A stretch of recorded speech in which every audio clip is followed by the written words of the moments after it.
Friends, आपकी सफलता हमारा प्रयास, इसी के साथ शुरू करते हैं आज के सीरीज को। आज का हमारा प्रश्न कुछ अति महत्वपूर्ण प्रश्न है। आइए देखते हैं। फर्स्ट क्वेश्चन, कौन सा एक प्राकृतिक फल पकाने वाला हार्मोन्स है? ऑप्शंस हैं kinetin, methane, auxin, ethylene. Right answer is option D, ethylene. Ethylene एक प्राकृतिक फल पकाने वाला हार्मोन्स होता है। नेक्स्ट क्वेश्चन, प्रकाशानुवर्तन, जिसे हम इंग्लिश में फोटोफ्रिज्म कहते हैं, संचलन किसके द्वारा नियंत्रित किया जाता है? मतलब प्रकाशानुवर्तन संचलन किसके द्वारा नियंत्रित किया जाता है? तो सबसे पहले इसके लिए आप जानिए कि प्रकाशानुवर्तन होता क्या है। प्रकाशानुवर्तन किसी जीव की ऐसी वृद्धि होती है जो प्रकाश उद्दीपन से प्रभावित हो। यह सबसे अधिक पौधों में देखा जाता है, जो अक्सर सूर्य जैसे प्रकाश स्रोतों की दिशा में बढ़ते हैं। यानी सूर्य का प्रकाश ना हो तो पौधों की वृद्धि नहीं होगी। यही कारण है कि वनस्पति ऊपर की ओर बढ़ते हुए पाए जाते हैं। पौधों के अलावा यह फफूंद, फंगस में भी देखा जाता है। मतलब पौधों के अलावा इसे फफूंद, फंगस में भी देखा जाता है, जिसे हम कवक के नाम से भी जानते हैं।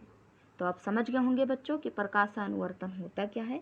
अब देखते हैं इसके विकल्प को कि प्रकाशानुवर्तन संचलन किसके द्वारा नियंत्रित होता है। ऑप्शंस हैं एथिलीन, जिबरेलिन, ऑक्सिन, इनमें से कोई नहीं। Right answer is option C, auxin. प्रकाशानुवर्तन संचलन किसके द्वारा नियंत्रित किया जाता है? तो आपका सही आंसर है ऑप्शन सी। अगला क्वेश्चन, पादप वृद्धि हार्मोन्स जिबरेलिन किससे निकाले जाते हैं? तो सबसे पहले आप जानिए कि जिबरेलिन होता क्या है। जिबरेलिन एक प्रकार का हार्मोन्स है। आप समझ गए होंगे बच्चों कि जिबरेलिन एक प्रकार का हार्मोन्स होता है। इसकी खोज जापानी वैज्ञानिक कुरोसावा ने 1926 ईस्वी में की थी। जिबरेलिन की खोज जापानी विज्ञानी ने सन 1926 ईस्वी में कुरोसावा ने किया था।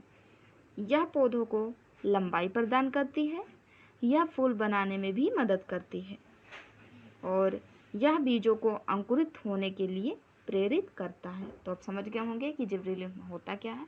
अब देखते हैं इसके विकल्प को बच्चों कि पादप वृद्धि हार्मोन जिबरेलिन किससे निकाले जाते हैं। ऑप्शंस कुछ आपके सामने हैं, जीवाणु, शैवाल, फंजाई, कवक। आपका सही आंसर है कवक। पादप वृद्धि हार्मोन जिबरेलिन कवक से निकाले जाते हैं। अब जानिए कि कवक क्या होता है। फफूंद या कवक एक प्रकार के जीव हैं। मतलब फफूंद या कवक एक प्रकार के जीव होते हैं जो अपना भोजन सड़े गले कार्बनिक पदार्थों से प्राप्त करते हैं। ये संसार के प्रारंभ से ही जगत में उपस्थित होते हैं। जगत मतलब संसार, संसार में उपस्थित होते हैं।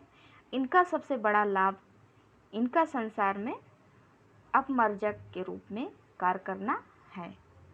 अब बच्चों, आप जिबरेलिन और कवक दोनों समझ गए होंगे और ये भी समझ गए होंगे कि पादप वृद्धि हार्मोन्स जिबरेलिन किससे निकाले जाते हैं। तो आपका सही आंसर होगा कवक। अब देखते हैं अगले क्वेश्चन को इसी क्रम में।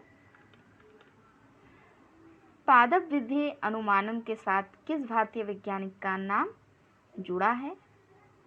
तो जानिए बच्चों कि पादप वृद्धि अनुमापन के साथ किस भारतीय वैज्ञानिक का नाम जुड़ा होता है। ऑप्शंस कुछ आपके सामने हैं, H.G. खुराना, जे सीबोस, जे थॉमसन या H.G. रावत। तो आंसर आप गेस कीजिए बच्चों, आपके पास 5 सेकंड का वक्त है। Right answer is option D, J Bose. J C Bose का पूरा नाम है जगदीश चंद्र बोस।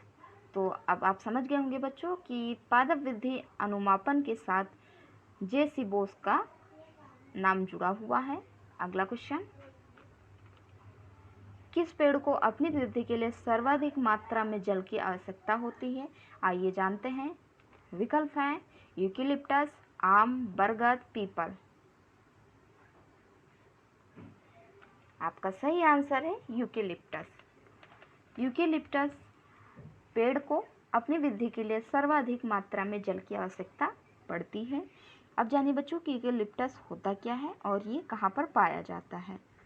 यूकेलिप्टस नीलगिरी, आप समझ गए होंगे बच्चों कि नीलगिरी जिसे अंग्रेजी में यूकेलिप्टस कहते हैं, मतलब यूकेलिप्टस को ही नीलगिरी कहते हैं। और इसका मुख्य रूप से ऑस्ट्रेलिया और तमासनिया में पाए जाने वाला पौधा है। इसके अलावा भारत, उत्तरी और दक्षिणी अफ्रीका और दक्षिणी यूरोप में भी नीलगिरी के पौधे की खेती की जाती है। अब समझ गए होंगे कि इसकी खेती कहाँ कहाँ की जाती है और दुनिया भर में इसकी लगभग 300 प्रजातियाँ प्रचलन में हैं। मतलब दुनिया भर में इसकी 300 प्रजातियाँ प्रचलन में हैं। यह पेड़ काफ़ी लंबा और पतला होता है। आप तो देखे होंगे बच्चों कि ये पेड़ लंबा भी होता है और पतला भी होता है। बढ़ते हैं अगले क्वेश्चन की ओर। ऑक्सीनोमीटर का प्रयोग करते हैं, आइए जानते हैं। वृद्धि के मापने में, सराकर्षण की दर मापने में, नदी की गहराई मापने में या प्रकाश मापने में।